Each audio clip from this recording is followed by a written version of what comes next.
Hi, everyone. This is Miguel Betancourt. I'm an international consultant for the Pan American Health Organization, working specifically for the Department of Evidence and Intelligence for Action in Health. And I'm really thankful for being able to participate in this WHO Infodemic Manager training, in which I will be talking to you about our work on the development of an anti-infodemic virtual center of the Americas. I'm going to start sharing my screen, and we can then get underway. Right, so I know that you have been working very hardly in talking about and understanding what the infodemic is and how we can tackle it to protect the health of populations in this situation that is, of course, mostly talking about COVID-19, but of course, infodemic is not a new topic. It's something that has been around, and that makes it difficult for both people and institutions to make proper decisions about health and health policy, because this excessive amount of information tends to be confusing, and it doesn't allow people to know when they are taking risk behaviors. From a provider perspective, from an institutional perspective, of course, an infodemic undermines the emergency response or the capacity for adequately responding to emergencies. And of course, there is this big issue of generating mistrust in governments and organizations regarding to public health response to emergencies and other issues. So basically, and you are by now absolute experts in infodemic management, but let's go back to the basics and let's say that applying evidence-based interventions to provide understandable information to individuals is what infodemic management is about. So the idea is that we then distill the basic management information pieces so that we can then drive positive health-seeking behaviors. The idea is to be able to generate the proper messages at the right time for the right messenger through the right medium. This is very easy to say, but as you all know, this is very difficult to achieve. And of course, in the end, what we want to achieve with infodemic management is to reduce the impact on health behaviors of this excessive amount of information, particularly during health emergencies. So based on the conversations that the world has been having, that the WHO has been leading in the past almost 2 years from the beginning of the COVID-19 pandemic to date, and as I said also, in other moments and in other elements of difficult situations in public health in the past, we have come to define the need to create tools to effectively support infodemic management in the world. So that's how we came up with the idea of creating an anti-infodemic virtual center, which is an international project developed by WHO and the Pan American Health Organization through a multidisciplinary team of experts in collaboration with the Center for Health Informatics, which is a WHO collaborating center on information systems for health at the University of Illinois in the United States. We have two main objectives in this anti-infodemic virtual center. The first one is to provide Latin American and Caribbean public health decision makers with an automatized tool that helps identify the most relevant literature or corpus of evidence that are out there regarding a particular public health topic. And of course, we'll go into detail a little bit later. The second objective then is to develop a mixed system with artificial intelligence and human participation for detecting, processing, and developing elements in order to be able to properly respond to identify relevant pieces of this mis or malinformation that could have a potential negative public health impact on the countries and on our Latin American and Caribbean region as a whole. So with regards to objective one, I'm going to show you a simple conceptual chart to try and explain what we're doing about it. So first of all, what we want to provide decision makers is a query element or a similar to a search engine that allows for different individuals to do independent searches throughout a region. They will be able to search different public health topics or general health topics for that matter. Right now we're working in Spanish and English languages, but of course the idea is to expand to other languages in a region.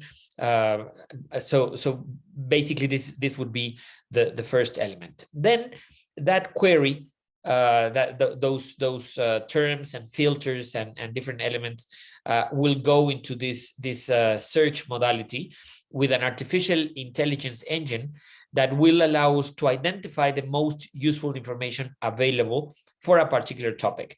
So the idea is not to duplicate what you can already do with any search engine, such as PubMed, in which you just type a search topic and you will get hundreds or thousands of published papers. If you do a similar query in a web browser like Google, you will get access to different websites. But what we want the system to be able to do is to select a minimum of the most relevant peer-reviewed papers, websites, and dashboards, so that you are so that you don't have to go through all the available information and all the available published papers. But rather go to the most relevant according to your geographical region, your language, the age groups that you're interested in. So depending on the filters that you have used. And finally, then the user will get a search output that will present the links to the literature and websites that were identified by the artificial intelligence engine. Of course, there will be an element of feedback so that we want to make sure that the artificial intelligence engine keeps learning in order to become more accurate every time. So the user will need to answer very simple questions on how useful or effective was the information that the system provided. This will then, as I said, help the artificial intelligence engine to learn to be more accurate. And then with regards to the objective 2, this is a little bit more complicated. And what we're trying to do here then is to be able, again, to use artificial intelligence to identify what's going on in social media, what's going on in search engines, to be able to identify important elements of misinformation, malinformation, or disinformation, to be able to generate alerts. So once the artificial intelligence algorithms have identified topics that are going around, we'll then move into an evidence search. So again, we will try and confront this information that has been identified as trending with the available evidence in different formats. The idea is also to have an automatic search to be able to say whether the information that is trending is right or wrong, true or false, and what's the evidence for or against that is available out there. With the identification of this evidence, then again, the user will be presented with a minimum of the most relevant evidence and also not only the scientific evidence related the topic at hand, but also it will include elements for supporting the capacity of national systems and individuals to properly manage infodemics. And I'll go into detail a little bit further down. So here we can see a little bit more of detail of these 3 elements of detection, verification, and response. So again, in the detection part, you'll see that the algorithms will be detecting what are the trending topics for the last 24 or 72 hours or a week, classify them as mis, dis, or malinformation, and this not necessarily we're talking about wrong information or information that was produced to provoke harm or complications, but also it could just be excess of accurate information. And then what we want to do is to be able to evaluate the potential impact and regional relevance of a particular issue. So not everything, as you well know, that is trending will have a relevant public health impact. So we'll be making sure that we can identify these elements. So we have three algorithms. Topic modeling, which basically talks about the identification of important elements of information in a whole series of documents and discourse and video, so that we can then obtain the relevant phrases or the relevant terms that are going around in terms of misinformation or disinformation. Of course, there's also an algorithm that will be doing processing of social media, Google fact check, peer sites, that's other sites such as ours that will be doing this or are doing this kind of things. And you can see in the blue box at the right that we're going through thousands of tweets, thousands of publications in Reddit, YouTube, blogs, news, etc. And also we are cross-referencing or cross-checking with data sets of already fact-checked posts. So we want to try and see whether what we are looking at is also being detected by other fact-checking websites or systems, and that will be some sort of a validation of our work within our own system.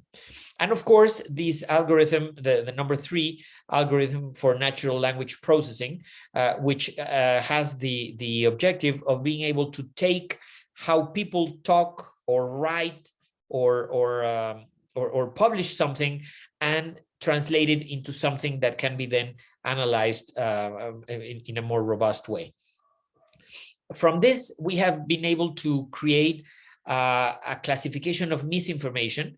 So basically, we have defined 3 elements of misinformation. So one is science out of context. So it's accurate information based in science that probably emerged in a peer-reviewed publication, that it has been taken out of context and published in social media, being misrepresented or generating information that is different to what it was originally intended to be. Then, of course, we have conspiracy theories that will change and modify the elements of information, and they ground them in different elements that are rooted in particular groups or visions of the world that are different to the mainstream. And finally, pseudoscience, which is sometimes is modifying or twisting scientific concepts in order to whether it's because people want to actually intentionally change the real meaning of a scientific concept, or because they simply don't understand it, and then they come up with elements of that sound scientific, but they are usually not. So these 3 elements of misinformation classification are relevant because it will then be our basis for how we will be presenting decision makers with elements for response. So once we have detected through these algorithms and classification of our information, then, as I described earlier, we go into evidence verification. So here we confront the disinformation or the malinformation with the available evidence in international databases. We have the participation of a region-wide network of medical librarians, which are the experts in how to manage databases and information repositories, and they have brought to the table the use of the current and the best practices in search methodologies and standards in order to be able to obtain the best available evidence out there. This is a busy slide. Here you see in the first box with the flow chart, these are the three algorithms coming together to identify a particular threat, a particular element of misinformation.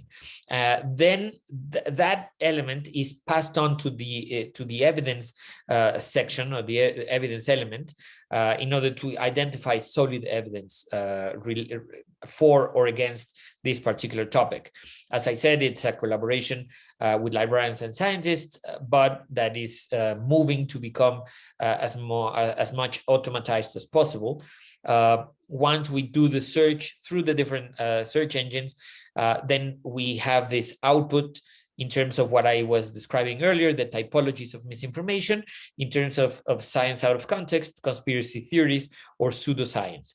That then is moved into the next stage, which is to identify what elements in repositories or in published papers are available out there in order to explain why we're thinking that a particular topic is based on a conspiracy theory or it's a scientific concept that has been twisted, in order to be able to provide that classification and that piece of information to the final section, which is the response element.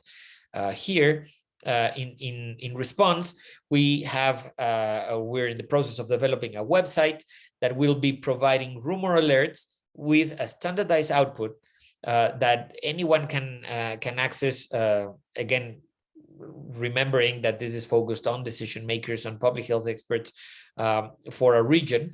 And the idea is not to come up with our own evidence or our own replies, but actually go back and use whatever is published in websites, in the literature, in terms of authoritative statements for response.